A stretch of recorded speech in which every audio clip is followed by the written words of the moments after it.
सबसे पहले बात करेंगे कोरोना काल में यूपी से एक बहुत बड़ी खबर सामने आई है। दरअसल मिर्जापुर से बीजेपी के विधायक हैं जिन्होंने गंभीर आरोप लगाए हैं। रत्नाकर मिश्रा ने यूपी के स्वास्थ्य महकमे पर गंभीर सवाल खड़े किए हैं। ये कहा कि मरीजों को वेंटिलेटर नहीं मिल रहा है, परिजनों से मौत की बात छिपाई गई है, शव परिजनों से ही पैक कराया गया, कोरोना रोकने में कोई इंतजाम नहीं है।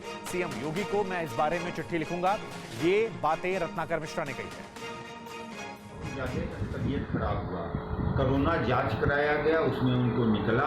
हम सीएमओ से बात किए भर्ती कराने के लिए, कई बार मुझे स्वतः उसके लिए प्रयास करना पड़ा और वहाँ कैसे गए, इतना सीरियस मरीज को बाहर ही रखा गया और वहाँ हम बाहर जाकर हॉस्पिटल में तो उसमें जा नहीं सकते, बाहर जाकर सीएमओ से फोन से बात किए, एक दो डॉक्टर आए, उसके बाद भी उनको वेंटिलेटर नहीं दिया गया और कहे ठीक है 92 है। सुबह तक 4 बजे के आसपास उनका देहांत हो गया। मैं सुबह 8:30 बजे तक बात कर रहे हैं, उसके बाद भी बताया जा रहा है कि जिंदा है और जबकि उनका देहांत हो चुका था।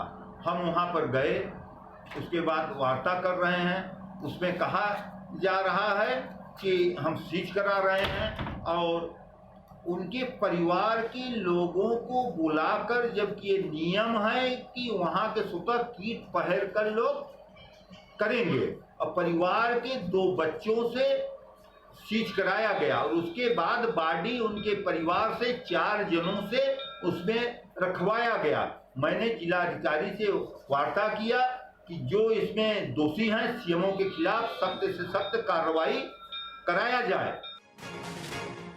देखिए, विधायक जी की बात सुनने के बाद कुछ और कहने की जरूरत नहीं है। विधायक जी खुद हमारे साथ जुड़ रहे हैं।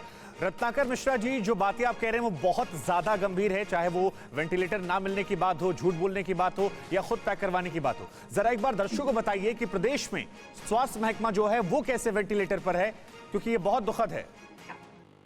भाई साहब, इसमें लोकल अधिकारियों का गलती है, क्योंकि माननीय योगी जी, हमारे मुख्यमंत्री जी हर तरह सुविधा दे रहे हैं।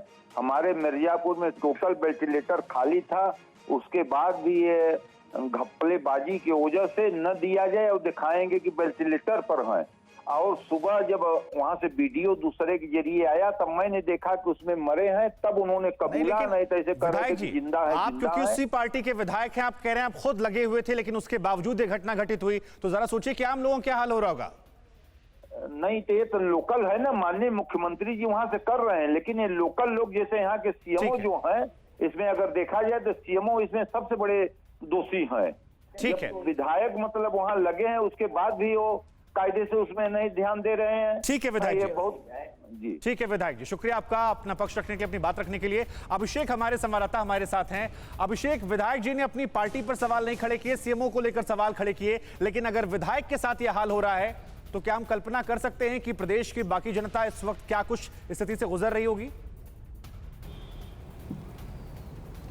बिल्कुल ठीक कह रहे हैं शुभांकर, और यही असली सवाल जो आपने मुझसे पूछा है कि ये जो बातें सामने आ रही हैं, ये तो उनकी बातें हैं जो वीवीआईपी हैं, जिनके पास सारी सुविधाएं हैं, जिनके पास अपनी बात पहुंचाने का मादा, ये उनके साथ हो रहा है कि उनकी बातें नहीं सुनी जा रही हैं और वहां पर ऐसी क्राइसिस सामने आ रही। तो आम जनता की बड़े संकट की स्थिति, हम जहां भी अस्पतालों में जा रहे हैं हमको एक ही शिकायत मिल रही है कि ना उनके पास कोई बेड मिल रहा है, ना ऑक्सीजन सिलेंडर नहीं मिल रहा है, ना वेंटिलेटर मिल रहा है और ना ही कोई सुनवाई करने वाला है। ये शिकायतें हर तरफ से आ रही हैं शुभंकर जी।